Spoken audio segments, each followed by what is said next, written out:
Hello, I'm Perrin Beatty, President and CEO of the Canadian Chamber of Commerce, and welcome to the Business of Business.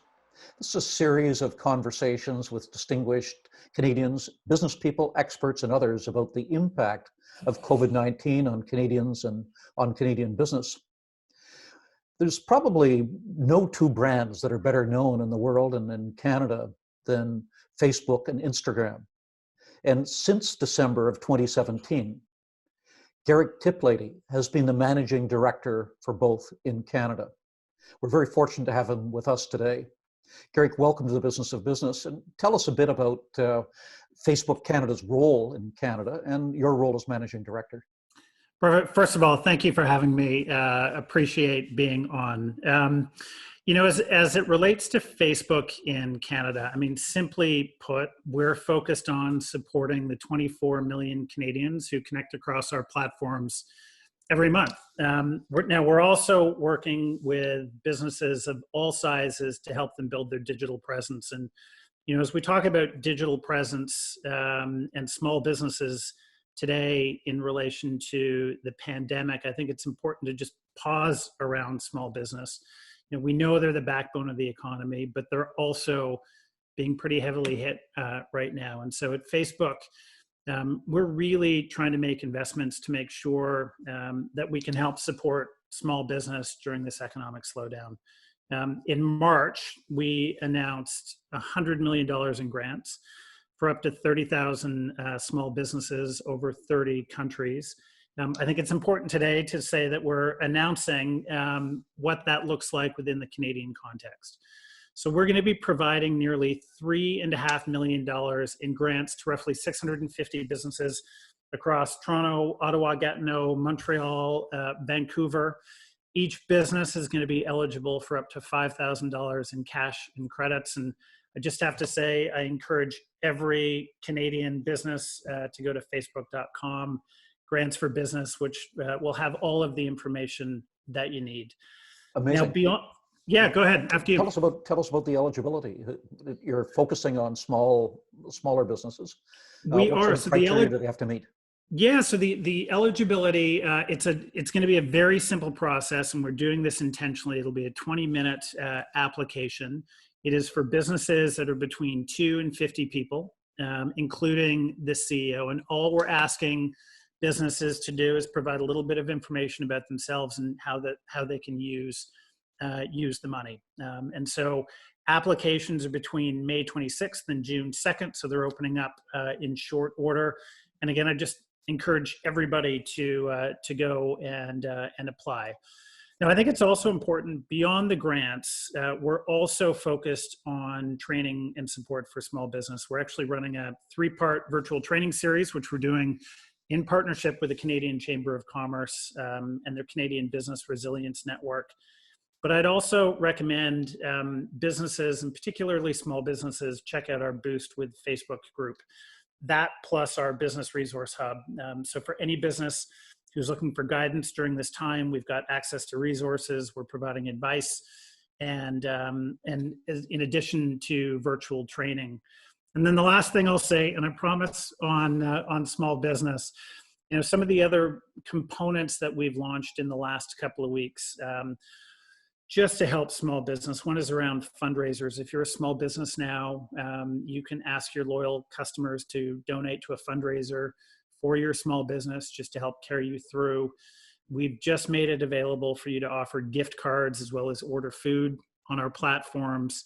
I think what's really interesting is just last week we launched a new small business sticker, which essentially allows the community to give kudos to those businesses in their local communities and just make sure that we're celebrating business across our communities across Canada.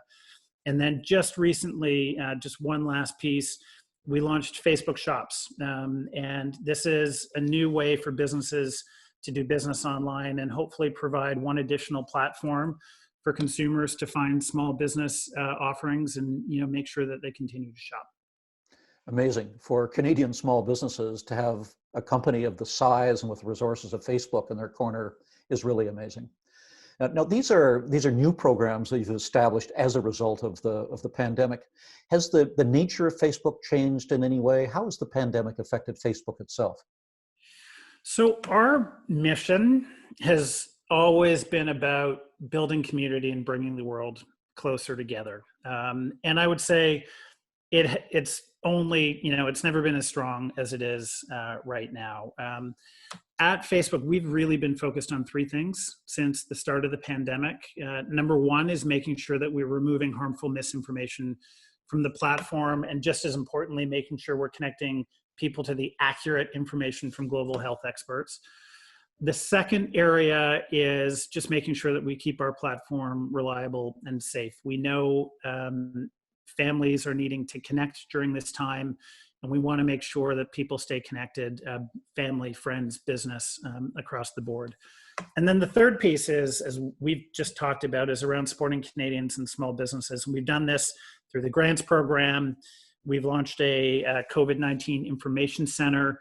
We've launched Community Help, which is really an opportunity for people who are able to provide connecting with people who are in need. And then the last thing is we've been making investments in local news.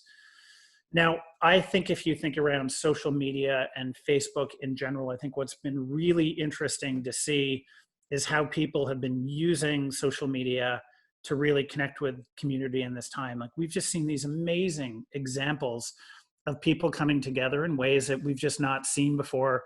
And what's interesting is a lot of it has started here in Canada. If you think around this caremongering trend, there's been the launch of the kitchen party, and I can go on and name these numerous examples of just how people are connecting to community. And one piece I'd also say is we've seen businesses really connecting and really thinking about how they're showing up for their local communities. There's a great Toronto local business called Jeweler. They make personalized jewelry. And since the start of the pandemic, they've completely shifted their manufacturing line. They're now making protective masks, and they've been donating the masks across Ontario. And I know the owner, Tony, has said they're going to continue to do it as long as they need to. So I think it's really nice to see how Canadians have come together during this time. Amazing. Tell us about your business members and how Canadian businesses have been using Facebook through the pandemic. Have they changed the way in which they're using it? Certainly, when you look at families, using digital technologies now has just become that much more important.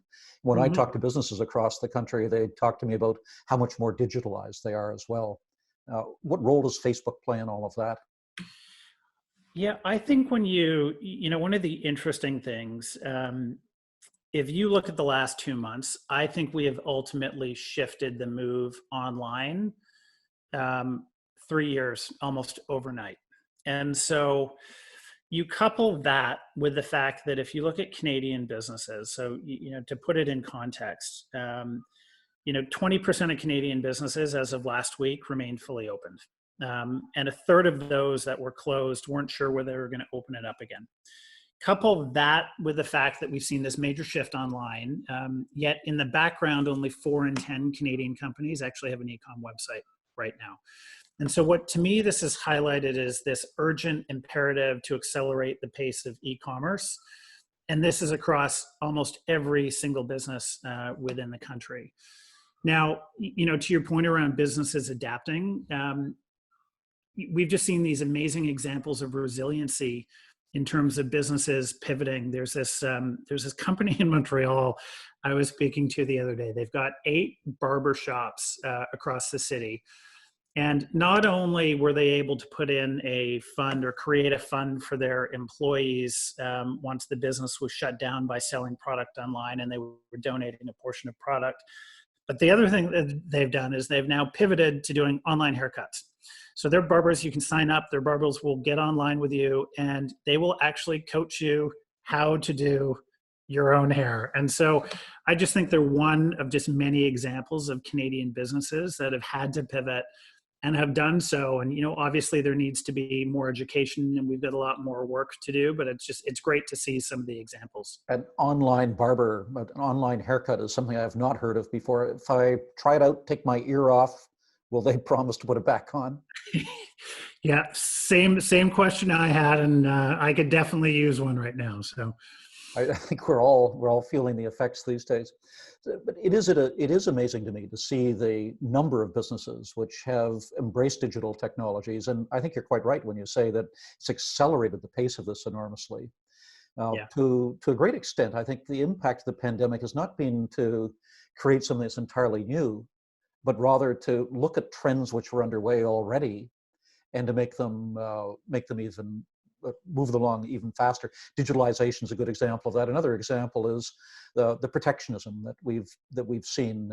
We were seeing protectionist forces rising in the world, and after we found shortages of medical equipment and the like, countries started putting on controls and saying we're going to repatriate manufacturing and so on. And it suggests to me that it was a trend already there, but one that was exacerbated by the pandemic. Do you see permanent changes resulting from this? How do you see society being reshaped as a consequence? I do think, and I'm apologize if I sound like a broken record. I think the shift online that we've seen is not going to change. I think digital services are absolutely going to be expected in the future, even as we move to reopening. What this means to me is that businesses are going to not only need an online presence, they're going to need to think about e-com capabilities. They're going to need to think around delivery, curbside pickup, as we sort of return to this new normal. I also think you've got companies who were in the services business, and they're going to need to think about what virtual services or virtual appointments look like.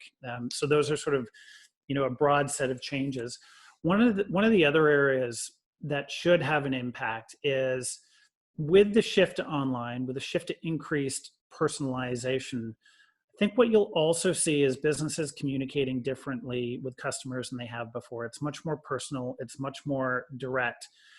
And there should, as a result of that, be a shift in how people think about customer expectations. I mean, customers ultimately now and people ultimately want businesses to be where they are. And I think that's what we're going to start to see more and more of. One trend that I do think and I hope will stay, over the last couple of weeks, I'm not sure if you've seen this, but there's been this shift where there's been a real connection between business and consumer. Okay, so here's a story. I should probably not say it. Like most people, track pants have been in the last couple of weeks.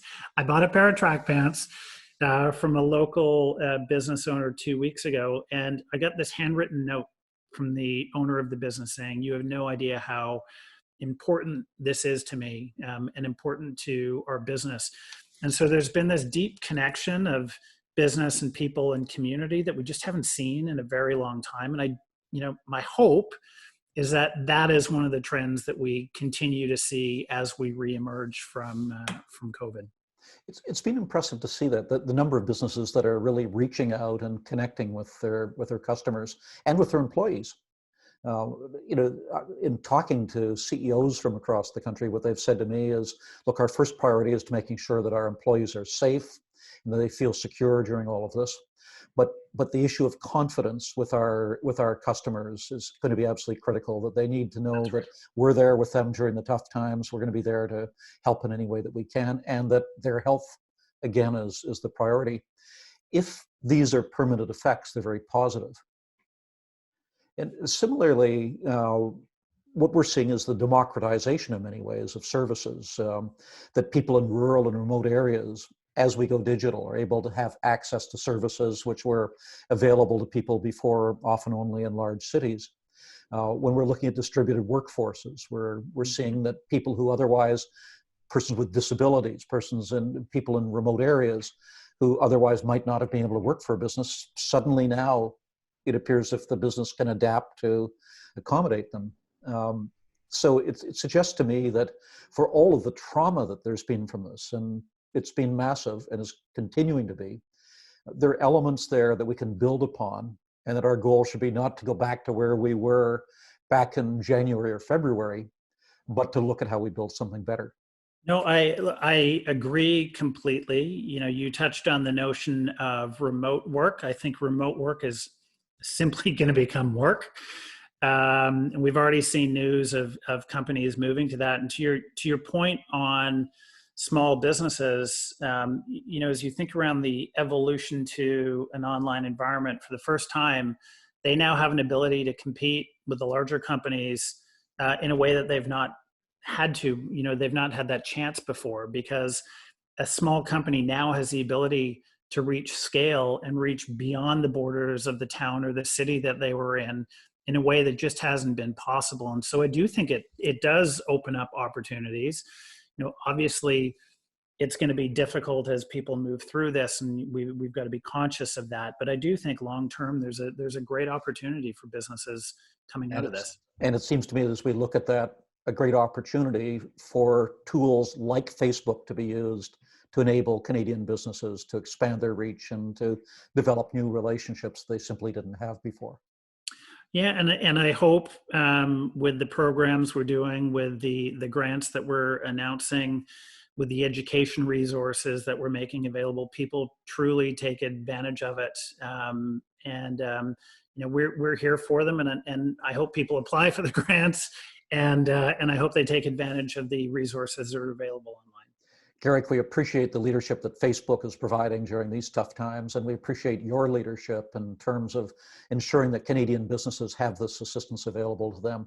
Thank you for that, and thank you for being with us today. Thank you very much. I appreciate it.